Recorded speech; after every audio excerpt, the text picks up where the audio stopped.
50 violations. Then authorities are looking for the person who is throwing tacks along bike trails. Plus, well, the Razorbacks may have the toughest schedule in the whole country, but these Road Hogs are making it look pretty easy. We are live in Auburn. Go Hogs! Yay, Hogs! Now, from Arkansas's News and Information Center, this is THV 11 News at 6. Little Rock calling suspicious overnight fire a double homicide. Good evening. I'm Craig O'Neill. And I'm Dawn Scott. It happened on the 2600 block of South Spring Street about 3:45 this morning. THV 11's Astrid Solorzano has been following this story. And what happened, Astrid? Craig, Dawn, police have identified the victims. They say David Murphy and Charity Hall both died last night. They haven't said exactly how it happened, but police do say the fire may have been started to cover up something else. God and our Father in heaven, Father God, we come to you once more again. A suspicious fire, leaving 2 dead. It's always in an area where there's bandit houses. Whenever there's a life taken, Minister Ernest Franklin, who's part of an organization to stop violence, draws a cross on the victim's behalf. It seems to be taken off in an area, and especially around Woodrow and back into that particular area. The bodies were found in this room in back of me. This is the only room in the house that burned. When the bodies were taken to the medical examiner's office, they found information that made their deaths more suspicious. That's where it was determined that they had other damages to them that lead us to believe, and they've determined it to be homicide. Some neighbors were woken up by firefighters. 1 o'clock in the morning or something like that, asking if we heard anything or if we see anything and stuff like that. They say events like this just don't happen. Nothing is worth anybody's life or anything. I mean, we're already dealing with too much stuff going on, and I don't think anything that happened over there is worth anybody's life. That's this spot, and Father God, curse the ones. They say they need solutions. Did this tragedy. We need more police patrols and more others that and counselors. One of the victim's childhood friends, who chose not to be identified, says he's in shock. Just to be just as close and talking to him yesterday and sitting down and reminiscing, and now for this to happen to him, it's really got me, heartbroken because he's a good guy, man. Neighbors say the victims had just moved in a couple of weeks ago. We'll keep following this story for you, and we'll keep you updated. Craig, Dawn. All right, Astrid, thank you. Now, we're getting a first look tonight at the video of when an inmate escaped from his handcuffs and ran off. Anael Castro Hernandez is still on the run for a 5th day. Well, he was being taken to a hearing at the Pulaski County Courthouse Monday. When he escaped, he was spotted just a few hours later near Interstate Park, but he has not been seen since. Traffic getting back to normal tonight on Highway 67, 167. This afternoon, a woman died after her car overturned just south of Cabot at the county line. Police still investigating how it happened. We were initially told multiple cars were involved, but state police now saying it was a single vehicle accident. A passenger in the car injured, but we're told he should be okay. Oh, we've got some changes in the world of weather today. For the first time in several days, we've had a lot of activity showing up here on LiveView Max radar. Not much in the way of any severe storms so far, but there have been some strong thunderstorms out there. Let's take you in a little bit closer to what's going on across parts of Woodruff County and eastern White County. We've got a strong thunderstorm here with very heavy rain and some gusty winds. And more importantly, just a lot of lightning in the past 10 minutes. Almost 300 lightning strikes stretching from just east of Searcy to Augusta down to Des Arc and Cotton Plant. Central Arkansas, some thunder being reported up near Greenbrier, north of Conway, also back toward Hot Springs Village. And another big complex of storms near Evening Shade, Horseshoe Bend, Cherokee Village, parts of Sharp County. Tomorrow, we will see more in the way of storms with a 50% chance and a high of 87, so at least it won't be quite as warm. Rain chances could linger into the rest of your holiday weekend. I'll tell you when in just a few. All right, Ed, thank you. Families in shock today after learning they have just 1 week to vacate their homes. THV 11's Macy Jenkins has been investigating this for us. She joins us live from Southwest Little Rock. Macy, what happened? Don, I'm at the Willow Springs apartment complex off of Geyer Springs Road. And just yesterday, residents received a notice, and it said that the apartments were not up to code. Now they've got 7 days to move out and find a new place to live. I'm just like, okay. And it's like, where'd this come from? Simone Miles has lived here at Willow Creek for 9 months, and she just found out she has to be out by Friday. And he said, you have 7 days. I thought he was kidding me. He says, no, I'm not kidding. This is for real.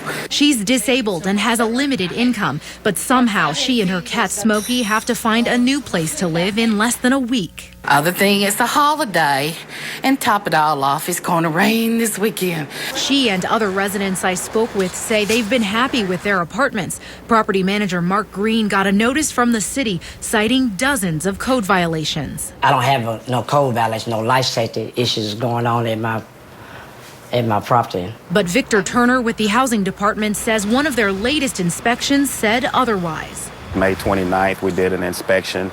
Declared 46 units unsafe, vacant, which included electrical, plumbing, structural violations at that time. In apartments no one live in, that's been boarded up and secured for over a year. As for Miles, her brother is going to rent a truck and load up her belongings. But right now, she has nowhere to go. Really? 7 days is not fair. I haven't seen any city people. They have not come to my door and talked to me about how my conditions are, anything wrong or anything like that. If they gave me a 30-day warning, it would have been a lot easier. Now, the housing department will be back on Tuesday to help residents with the moving out process. This property is owned by the Little Rock Group, and they have a few other properties in town. They hope to get some of those residents into those properties. Reporting live in Little Rock, Macy Jenkins, THV 11 News. All right, Macy, thank you. Little Rock police are looking for the person responsible for throwing tacks down on popular bike trails. Officers say someone is apparently using the tacks to puncture bicycle tires. Tacks have been found between Two Rivers Park and Pinnacle Mountain. Several cyclists have reported flat tires. If you have any information that will help them solve this case, you're asked to call Little Rock Police. Oh, what a day for the Arkansas Razorbacks. After so many defeats in 2013, they pick up a big win before even taking the field this year. We send things over to THV 11's Mary Dunleavy and our new teammate, starting quarterback Clint Stunner, with more. That's right, Craig. Big day. 4-star wide receiver KJ Hill committing to the Hogs. I'm joined right now by who you just talked about, Clint Sterner. What a perfect day for him to get started with us. We'll get his 2 cents in a bit. North Little Rock star KJ Hill is a huge get for the Hogs, and Brett Bielema, the wideout, says he's formed a great relationship with Coach Bielema and plans to continue to recruit for the Hogs. We caught up with KJ this afternoon at practice, and this guy is pumped. The real reason I want to stay home, that's the main reason, you know. And, you know, like I said, when I play good when I'm comfortable, and I don't think I could be comfortable in another state and trying to play and stuff. And Coach Bielema, I've been building a relationship with him. He's the one who recruited me hard, not all the other coaches, but they contact me almost every day, DM me on Twitter and telling me to call them or something like that. So they really showed that they needed me and wanted me, so that's what made me really make my choice. How huge is it to get a guy like KJ to come to Arkansas? It's big. It's big coast to coast. And the thing with KJ right now is KJ's gone from recruit to recruiting tool. He's got about a 6-7 month span here where he can really influence Arkansas's 2015 class, not only in state but coast to coast. And then obviously, as we talk about him as he relates to the game itself and the Hogs, he's going to be a great receiver. He'll be a great addition to a core that needs some help. Gotcha. Thanks, Clint. And speaking of the Hogs, we have our own Phil Buck right down there right now. Hey, Phil, how's it going down there? Well, it's going great. We even tracked down a few Hog fans here in Auburn that made the trip. We're actually told there are more Arkansas fans staying in Montgomery tonight to try and beat the heat. It's pretty warm down here, but there is no heat beating these fans. I tell you what, this is a die-hard group of Razorbacks. They hail from all over the state of Arkansas, and you better believe that they've been keeping up on all of the news back home today while they're out on the road, including today's big announcement out of North Little Rock. Big news for Hogs fans today. You guys hear about KJ Hill? Yeah. We did. How you feel about that? Wonderful. Oh. Now we want Will Gregg, and I know it's dead well, and so Kelvin, get him committed.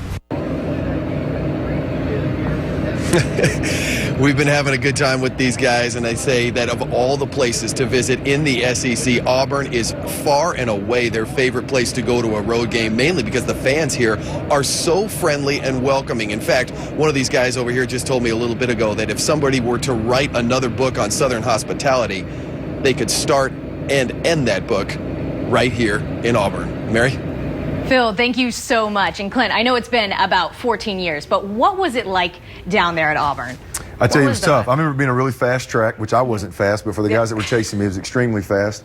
The stands are a little bit further away from the field than typically, but it's a loud place. The fans, they're rabid. They're ready for football, and they weren't as good then as they are now. Yeah. So it's probably tenfold right now. You better bet. Awesome, Clint. Thanks so much. Our own Alyssa Raymond was actually at ASU today, checking out how things are going in Jonesboro. We'll hear from her coming up a little bit later. Stick around.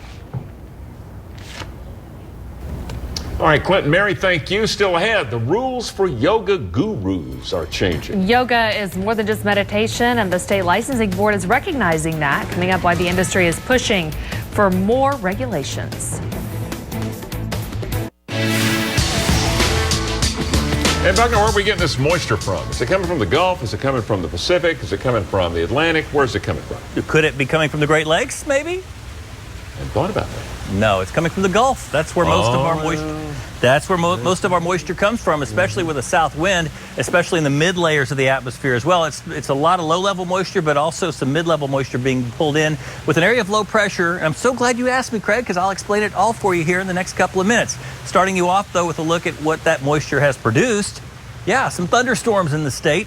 Little Rock right now is quiet for now. I don't expect it to stay that way, folks. It may not be raining where you are, but these have been popping up and then dissipating quickly, then popping up again. We've got a huge cell here, just basically splitting the White and Woodruff County line.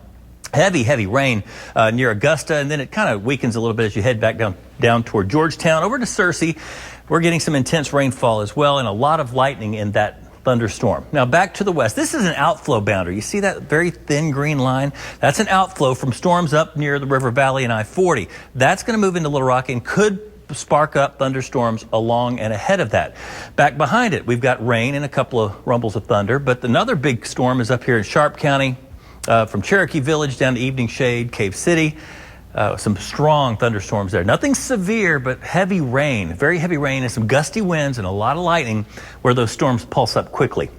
Here's the water vapor imagery. I'm so glad he asked me this question. Look at all this blue in the Gulf of Mexico. That's mid and upper level moisture. You see that low right there in Nebraska? It's helping to pull in this moisture. Yesterday we were between pockets of moisture. We were kind of dry, but not so much today. You can see how the moisture's been pulled from Texas up into Arkansas with those southerly winds.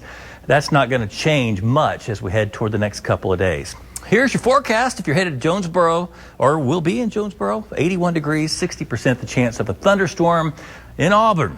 Tell you what, it might be a muddy track, as they say in horse racing. I don't know. 70% the chance for storms. We will be seeing some scattered storms there in southern Alabama with temperatures in the upper 80s. 92 today, 91 is the average, so pretty typical day. Just a trace amount of rain earlier. Right now it's 82, dew points at 70, so that's high, humidity 67%. Talk about low-level moisture, that's one good measurement to show you how humid it is at the surface. 76 in Russellville right now, 87 though in Hot Springs, so you can see much cooler where it's been raining. 77 in Stuttgart, only 75 in Searcy with that thunderstorm nearby. Tonight we'll see a low of 72, 50% the chance of a thunderstorm. Tomorrow, same thing, 50%. And 87 degrees, so not too bad temperature-wise. On Sunday, I think the rain chance will be a little less. I'm going 30% and a high of 88. Right now, though, Labor Day on Monday is looking dry. And notice how we kind of return to more of a summer-like pattern, which sometimes happens after Labor Day holiday, but temperatures back into the 90s. Back to you, Craig. Thank you, Ed. One Central Arkansas school is letting its students pick their school mascot and their colors. After several votes and tallies, Quest Middle School of West Little Rock will have a knight as the mascot with the colors lime green and black. With the school being in its first year, Principal Christopher Stevens says the administration thought it'd be fun for the students to choose. The knights represent us well as people who go on quests and who serve others and put their own safety second and the service for others first. Of course, this makes them a night school, but I don't think they mind. The West Little Rock School opened last week to 178 students in grades 5th through 8th. Well, regulations will soon change for yoga instructors, possibly making it harder to teach a class. We'll tell you how coming up. Football starts here. Thursday night football on THV 11. The only real estate appraiser in Prescott put it this way: you can buy half the town for $420,000. Yet somehow Mike Ross sold his Prescott pharmacy to the company of a campaign donor for just that amount. A sweetheart deal, an eye-popping number, a call for a Justice Department investigation. And before it was done, Ross got another $800,000 from the same buyer. Typical politician Mike Ross. Some things shouldn't be for sale. It's a fact. The summer heat is here, and that can mean big electricity bills. So let's get moving. Raise your thermostat a few degrees and let your fans do the rest. Caulk around windows to keep the cool air in, and on the sunny side of the house, close those blinds. Simple things can cut your electricity bills way, way down. So don't wait. Find more ideas to lower your bill at EnergySavings.com. That's the power of people. Entergy. When Apple...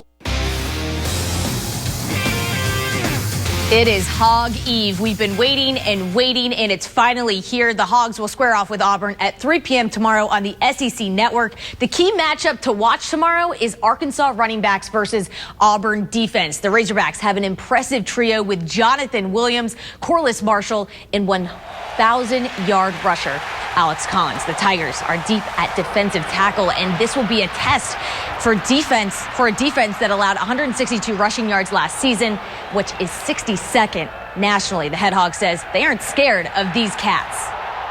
The only thing you can control is the controllable. So I mean it. I'm not trying to be smart with you or quick with you. I think, I walk into the room. I feel bad for the other guy. I think that's the way you have to act as a person. We're confident in what we're doing. A lot of people are talking about what we're not going to do. I think that for us at Arkansas, we got to worry about what we're going to do and concentrate on that. As you watch Auburn and kind of admire what they do, I think defensively, like you said, they weren't necessarily at the top of anything, but in critical areas, they were very good. Red zone defense, like you said, tackles for loss. They're just all over the field. Maybe if they weren't in the top half in categories on statistics, in the areas that I call the critical areas, they were very productive. Well, kickoff is not until tomorrow afternoon for the Hogs, but they picked up a big victory this morning. North Little Rock's KJ Hill is staying home to be a Razorback. Hayden Belgavy has more. We'll be heading Arkansas. 9 words Razorback fans have been waiting on for months. 4-star North Little Rock wide receiver KJ Hill is a Hog. Coach Billum, I've been building a relationship with him. He's the one who recruited me hard. Not all the other coaches, but they contact me almost every day. And I couldn't be more prouder for him, and I'm a Razorback guy, so obviously I'm excited. CBS.com recruiting rankings putting the Hogs 7 spots higher, up to number 25 in the nation following KJ's commitment this morning. Now the newest Hog becomes their biggest recruiter to the state's top talent, led by Dumas tight end Will Gregg. It's definitely a chance, that I can end up playing with him. But, like right now, I'm just still weighing my options. They was all asking me where I'm going, what you doing, when you going to commit, and stuff like that. So that was just around the nation, people asking me. So I think since I committed, that's just going to open up doors to for the other commits just to swarm in. Bittersweet for North Little Rock fans as KJ Hill will be running out of that tunnel for the final time in 2014. Relief for Arkansas fans that get to see him run out of the A in 2015. The University of Arkansas is the NFL team of Arkansas, so if it ain't, on Sundays we watch Arkansas, on Saturday we watch Arkansas, Friday, it's every Arkansas, that's all it is, so we'll be suey. Big Suey Razorbacks! In North Little Rock, Hayden Belgavy, THV 11 Sports. WPS. Thanks, Hayden. Of course, KJ still with his senior season to go. North Little Rock opens up this Thursday against Catholic. Moving on, it's game day for the A-State Red Wolves tomorrow as well. At 6 o'clock, they'll host Montana State. It will be head coach Blake Anderson's debut on the sidelines, but it will be a former Pulaski Academy star's first start. Freddie Knighton gains his first career start with the Pack, and we were able to chat with him about it. Yes, I'm so excited. I've been waiting for this moment for a long time. But, just go out, play the same game that I've always played. No pressure. Just have fun. The same mentality that I've always had, back in high school, just go out and have fun with your teammates, because not a lot of people get to play this game, and there are a lot of people in those stands that wish they were in this situation, so just go out and make the best I can. It's the first week of the season. They're going to come out with some different stuff that we haven't seen before. They're going to come out and try to stun us a little bit, so we have to go out, we have to focus, be ready for all the unexpected too. Switching gears now to high school football as we continue our 40 teams preview. The Pulaski Robinson Senators looking to bounce back from an opening round playoff loss to Prairie Grove in 2013. Junior quarterback Brennan Johnson is back for his junior season. Johnson tossed for over 2,300 yards and also rushed for over 1,000. Head coach Todd Escola trying to push that up-tempo offense to next gear in 2014 to battle for a 4A conference title. We play as fast as possible. Here in about 10 minutes, we go to our 2-minute drill, which is how we play throughout the game. And we want to play up-tempo. We want to get as many snaps in as possible. We've got really good skill kids, really good trigger man, junior-laden team. And we want to put points on the board. If we don't score 40, we're going to be disappointed. It feels good just having football back. I feel like that momentum is back. High school starts next week. Yep. We got the Hogs tomorrow. Yep. We got the Red Wolves tomorrow. Nothing but good energy right now. I know, exactly. And you know what? For some people, it won't be enough. Tomorrow is a Razorback game day. Hard to believe. I know. It's going to be fabulous. I can't believe it. We will be right back. New rules going into place requiring licenses for professionals like yoga instructors. The Arkansas Board of Private Career Education says yoga teacher training schools will now be included in their licensing procedures, requiring instructors to have at least 5 years of experience. They'll also have to supply the state board with the curriculum they were under, undergo site visits, and ensure licensing fees are paid. Today, a federal judge in Texas blocks a rule that would have forced more than half the state's abortion clinics to close. The rule required abortion clinics to meet the building standards of hospital-style surgery centers. Judge Lee Yackel says the mandate was unconstitutional. Lauren Bean, spokeswoman for the Texas Attorney General, says the state, quote, disagrees with the court's ruling and will seek immediate relief from the Fifth Circuit. The severe drought in the Southwest is pushing some cities to take Mother Nature into their own hands. In Wichita Falls, they're making their own rain by sending planes on cloud seeding missions. The pilot flies up to a storm cloud, sets off salt flares. The chemicals are sucked into the storm and help form ice crystals, thereby forming rain. Another state dealing with drought, also dealing with dangers along the beach. Despite warnings, the monster waves along California's coastline are still filled with surfers. At the Wedge in Newport Beach, crowds of spectators watch as surfers brave the ocean, even with some waves reaching nearly 20 feet. Lifeguards have no plans to close the beach as people look on. Stay with us. We're back with more in 2 minutes. Our THV 11 family is mourning a loss tonight. We're very sad to report that our beloved Joey the garden cat, has succumbed to illness. You may recall Joey's health issues over the last several years, having dealt with bone cancer or related surgery and other ailments. There's no doubt Joey has always shown he's a special cat, even in dealing with so much adversity. Yesterday, Joey fell ill. He was immediately taken to Dr. Bob Hale, where he was placed in the ER overnight. He was monitored closely, saw initial improvement, but unfortunately took a turn for the worse. From the very beginning, when he showed up by accident at our weather garden, he stole our hearts and those of so many of you as well. Over the next week, we're going to be celebrating many of the special moments of Joey's life. Thank you to everyone who has loved Joey as much as we do. There are thousands out there, and we've actually heard already from people in Hawaii. Good night.